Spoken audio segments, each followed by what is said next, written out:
BBA, BCA, BCom computer కోర్సులో 100% placement లభించే ఏకైక డిగ్రీ కాలేజ్ కూకట్పల్లిలోని ఐక్రియేట్ డిగ్రీ కాలేజ్ 8367215215. నమస్తే రమగారు. నమస్తే జయ. రమగారు, ఏదైనా ఒక మంచి స్టోరీ చెప్తారా? సలహాలు సంప్రదింపులు చాలా అవసరం అండి. కాదు, ఈ రోజుకి చాలా అవసరం రమగారు. ఎప్పుడు అవసరమే జయ. ఎప్పుడు ఇదివరకు రోజుల్లో ఇట్లా నేను పలానా వాళ్ళు సలహా తీసుకున్నాను, వాళ్ళని సంప్రదించాను, లేకపోతే టైం తీసుకున్నాను, అపాయింట్మెంట్ తీసుకున్నాను, ఇవి వినేవాళ్ళం కాదు కదా. కాదంటే జయ, మనకి మీ నాన్నగారు వాళ్ళు ఎంతమందో చెప్పు. 14 మంది రమ్మగారు కదా. మీ అమ్మ వాళ్ళు 6 రమ్మగారు. ఇప్పుడు వాళ్ళు 6, వీళ్ళు 14. వీళ్ళకి సలహా సంప్రదింపు, మంచి మాట, తిట్లు, చివాట్లు, విసిరాట్లు వాళ్ళకే ఉంది కదా మా సమాజం. మేము 10 మంది ఉన్నామా, 9 మందే మేము చెప్పు. అవును, మా అమ్మ నాన్న ఒక్కొక్కళ్ళే ఉన్నారు, అందుకని మేము ఇంతమంది ఉన్నాం అనుకో. ప్రతి వాళ్ళకి more than 5 ఉండేదిగా, అక్కడే సరిపోయేదంటారు. మరి ఇప్పుడు ఇందులో మనకి చూడు, మనమే ఇంతమంది ఉన్నావా. మన నాన్నలు వాళ్ళు 1 డజను, మన తాతలు వాళ్ళు 1 డజను. ఇప్పుడు పెద్ద చింతాతలు, మన తాతల్లో ఒక ఆయన చాలా తెలివిగల అపరచాణిక్య తాత ఒకడు ఉంటాడు. వాళ్ళందరికీ సమాధానం ఆ తాత. ఎవరికైనా ఏదైనా డౌట్ వచ్చింది ఆ తాత చెప్తాడు. తాతని చింతాతని సలహా అడగాలి. చిన్నమ్మమ్మ మంచి పిల్ల, ఆడపిల్లలకి బాగా చెప్తుంది. చిన్నమ్మమ్మకి బాగా కుట్లు అలికలు ఏమిటో వచ్చు. సంటి పిల్లల సేవ ఒక ఆవిడకి బ్రహ్మాండంగా వచ్చు.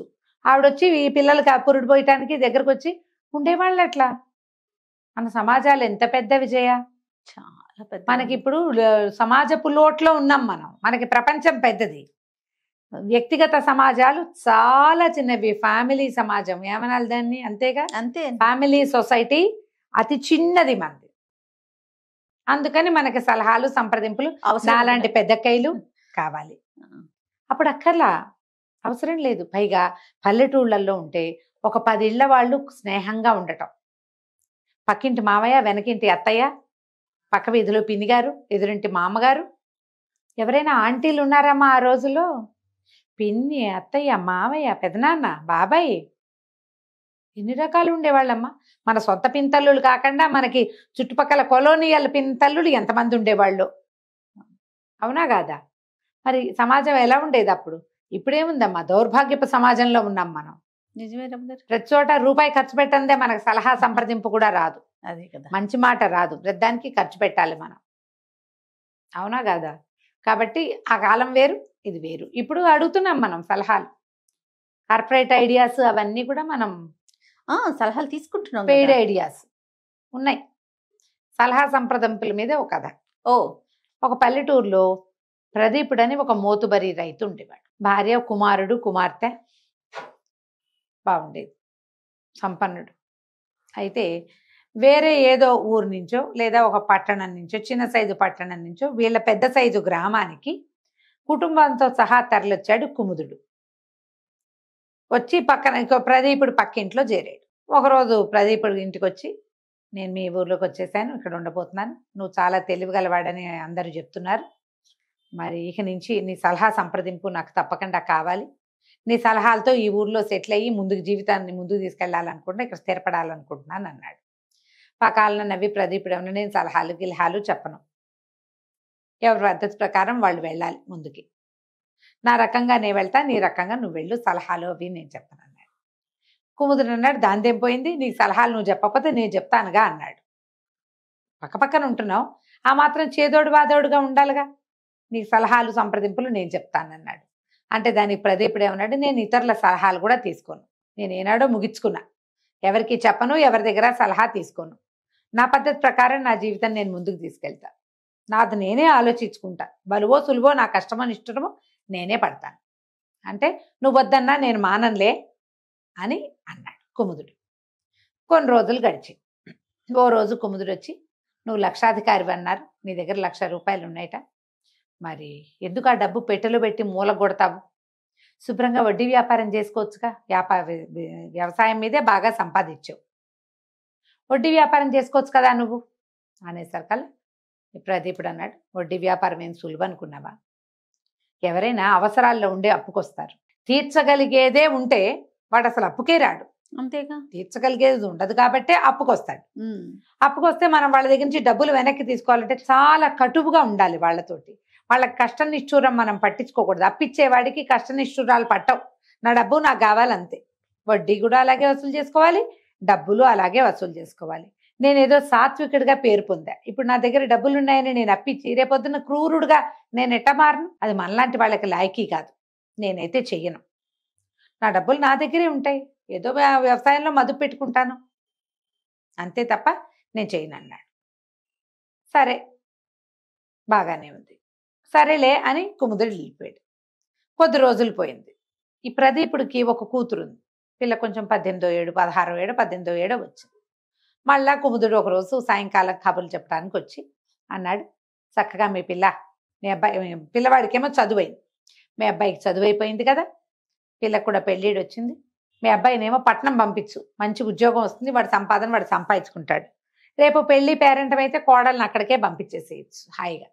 ఈ లోపల పిల్ల ఉంది కదా, పిల్లకి కనుక ఒక లక్షణమైన సంబంధం చూసి ఇల్లరికని తెచ్చుకుంటేవా అల్లుడు వచ్చి వ్యవసాయం అది చూసుకుంటాడు. నువ్వు కూడా కోడలి పంచనా కొడుకు పంచనా ఉండక్కర్లా. ఇది నీ ఇల్లుగానే ఉంటుంది. అల్లుడు ఇల్లరికి అల్లుడుగా ఉంటాడు. నీ కథే నడుస్తుంది. అతను మీ అల్లుడు అవుతాడు కానీ మీ ఇంటికి ఓనర్ అవ్వడు.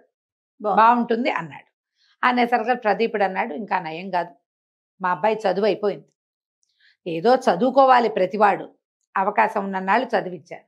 వ్యవసాయం సంగతి వాడే చూసుకోవాలి. ఈ ఆస్తికి ఉత్తరాధికారి వాడు. బాధ్యత తీసుకోవాలి వాడు. నాతో పాటు వ్యవసాయంలోకి దిగి కుర్రాడు కాబట్టి వాడు కొంచెం కొత్త కొత్త ఆలోచనలు చేసి వ్యవసాయంలో కొత్త విధానాలు చూసి పొలం పెంచుకుంటాడు, వ్యవసాయం పెంచుకుంటాడు. ఇంకో 10 మందికి పని ఇస్తాడు. పట్నం వెళ్తే వాడేం చేస్తాడు? చిన్న గదుల్లో వాటిల్లో ఉండాలి. పిల్లాడు పంపను. తర్వాత పిల్లకి పెళ్ళి. ఇల్లరికపటి అల్లుడు గనక నేను తెచ్చుకున్నానంటే అమ్మా నాన్న ఉన్న నాళ్ళు భర్త పరాయివాడుగానే ఉంటాడు పిల్లకి. ఓ పెళ్లి చేస్తే భార్యాభర్త ఒకటిగా ఉండాలి. మా ఇంట్లో మహారాణిగా ఉంటుంది మా అమ్మాయి, యువరాణిగా ఉంటుంది. అల్లుడు చుట్టంగా ఉంటాడు. వాళ్ళిద్దరికీ భార్యాభర్తల బంధం ఎట్లా పొసుగుతుంది? పొసగదు. పిల్లని ఇల్లరికం తెచ్చుకునే ఉద్దేశం లేదు. పెళ్లి చేసి ఆమెకు కొంత ఆస్తి ఇచ్చి పంపిస్తే వాళ్ళ ఇల్లు వాకిలి వాళ్ళకు ఉంటాయి. భార్యాభర్త ఒక రకంగా ఉంటారు. ఆ ఇంటికి ఆ అమ్మాయి యువరాణి అవుతుంది, పని చేసుకుంటుంది. ఎప్పుడైనా రావడానికి పండక్కి పబ్బానికి పుట్టిల్లు ఘనంగా ఉండనే ఉంది.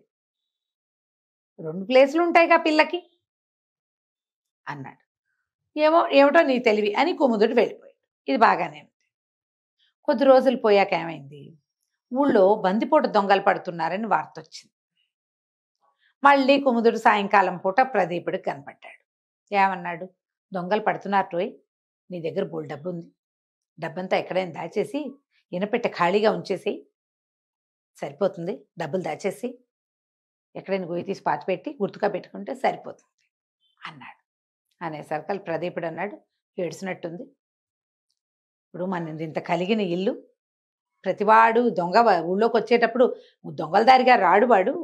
ఈ ఊళ్ళో మోతుబరి ఇళ్ళేవి, ఆస్తిపరుడు ఎవడు మామూలు వాడు, ఎవరి దగ్గర బంగారం ఎక్కుంది, ఎవరి దగ్గర డబ్బు నిలవుందో చూసుకునే వస్తారు. ఇంత పెద్ద ఇల్లుండి ఇనపెట్టెలో ₹1 లేకపోతే వాడు మన చావదని ఎక్కడుందో తీస్తాడు. ఈ ప్రమాదంలో ఏదైనా గట్టి దెబ్బ తగిలితే పోతాం కూడాను అంతే. అందుకని ఇనపెట్టెలు ఖాళీ చేయకూడదు. ఎంతో కొంత ఉంచుకోవాలి. మాది ఎక్కడో దాచుకోవాలి.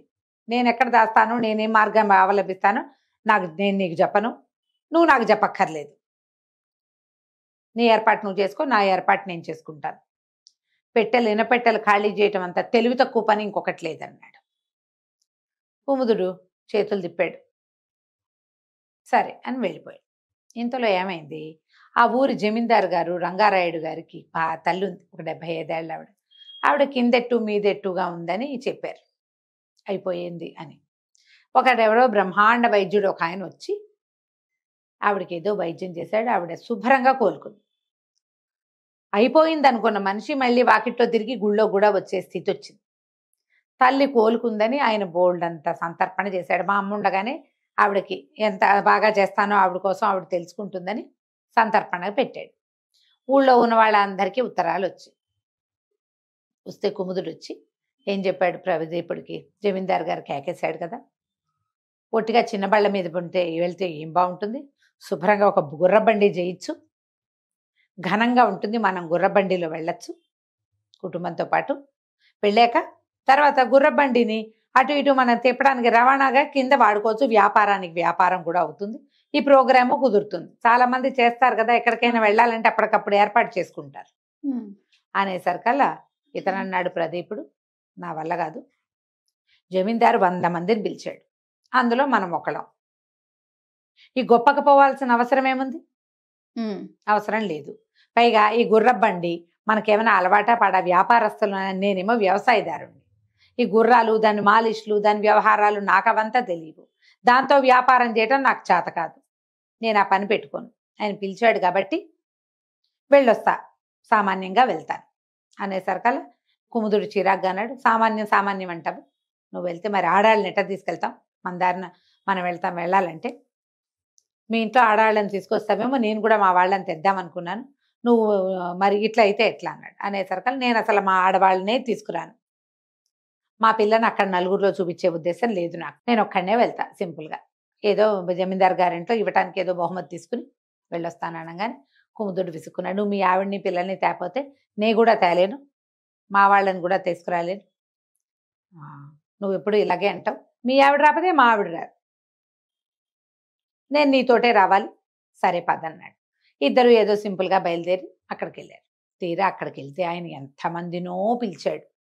అక్కడ పిచ్చ తొక్కిడైపోయింది, నానా గందరగోళం, ఆడవాళ్ళు ఎంత అవస్థపడ్డారో ఆ ఫంక్షన్లో.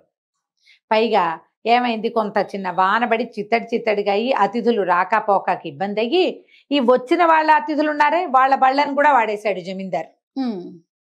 వీళ్ళు గనక ఒక బండి పెట్టుకుంటే ఆ బండిని ఆయనే వాడుకునేవాడు కదా, అంతేగా. ఆడవాళ్ళని తెస్తే ఆడవాళ్ళు ఇబ్బంది పడేవాళ్ళు కదా. వీళ్ళిద్దరు అమ్మయ్య బతుకు జీవిడా మనమే వచ్చామని చెప్పి ఆ తెచ్చిన బహుమతి ఏదో ఇచ్చి ఓ ముద్ద భోజనం చేసి అక్కడ చేసిన అతిథి మర్యాదల కంటే అతిథుల్ని రాజుగారు వాడేసింది, వీళ్ళు ఇచ్చిన గిఫ్ట్లు అవే ఎక్కువైనాయి. ఇప్పుడు వీళ్ళు గిఫ్ట్లు మర్యాదకి తీసుకెళ్తారు. ఆయన జమీందార్ గారు ఎంత చక్కటి భోజనం పెట్టి ఎంత చక్కటి విశ్రాంతినిచ్చి ఎంత బాగా చేయాలి, ఆ బాగా ఏం లేదు, అదేమో సున్నా, వీళ్ళు ఇవ్వడం ఎక్కువైంది. ఓకే. అక్కడి నుంచి బయలుదేరి వెనక్కి వచ్చేసరికి కాదు, ఊళ్ళోకి రాగానే ఊరంతా గల్లంతుగా ఏమిటి దొంగలు పడ్డారు ఊళ్ళో. అయ్యో, కుముదుడు పక్కింట్లో ఇనపెట్ట ఖాళీగా ఉండేసరికి వాళ్ళని చావచిత కొట్టారు. కుముదుడి ఇంట్లో కూడా దొంగలు వచ్చారు. ఇనపెట్టలో 10,000 క్యాష్, 2 తులాల బంగారం దొరికింది. ఈ కుముదుడు వాళ్ళ ఇంట్లో 10,000 ధనము డబ్బులు, 2 తులాల బంగారము, కొంచెం వెండి దొరికినాయి. అవి పుచ్చుకుని బయటకు వచ్చేసారు దొంగలు. ఈ బయటకు వచ్చే సమయానికి ఊరి కాపలాకి ఒక యువసేనని ఏర్పాటు చేసి పెట్టుకున్నారు వీళ్ళు. ఏమిటి, ఊళ్ళో గస్తీ తిరుగుతారు కుర్రాళ్ళు. ఆ కుర్రాళ్ళలో ఒకడు ఈ దొంగల్ని చూసేశాడు. చూడంగానే వాడు పెద్దగా కేకలు పెట్టి శంఖాలు ఊది బాకాలు అవి ఊదేశాడు. అన్ని పక్కల నుంచి కమ్మేసి యువసేన కుర్రవాళ్ళంతా కలిసి దొంగల్ని పట్టేశారు. పట్టి కొట్టారు, కొంతమందిని కట్టేశారు. వాళ్ళ దగ్గర నుంచి డబ్బులు ఓడలాక్కున్నారు. వాళ్ళు ఓం ప్రథమంగా వచ్చింది ఏమిల్లు, కుముదుడి పక్కిల్లు, కుముదుడి ఇల్లు. కుముదుడి పక్కింట్లో దెబ్బలు తగిలినాయి. కుముదుడి ఇంట్లో 10,000 బంగారం వాళ్ళు పట్టుకొచ్చి ఇచ్చేశారు వీళ్ళకి. వీళ్ళు వెళ్ళేసరికల్లా ఇది ఏర్పాటు అట్లా జరిగింది. ఆ పక్కింట్లో ఉన్న వాళ్ళకి ఏదో వైద్యం చేయించారు. ఈ దొంగలందరినీ పట్టేసి గ్రామాధికారికి అప్పచెప్పారు. పెడరెక్కలు విరిచిగట్టేసి కుముదుడు ప్రదీపుడు పక్కన నిలబడ్డారు. తెలివిగానే చేసావు, 10,000తో పోయింది, దొరికిందిగా అన్నాడు ప్రదీప్. నువ్వు నాకు కూడా సలహా ఇవ్వబోయావు, నాకు సలహా ఇచ్చావు పెట్టి ఖాళీ చేయమని, నువ్వు మాత్రం చేయలేదు అన్నాడు.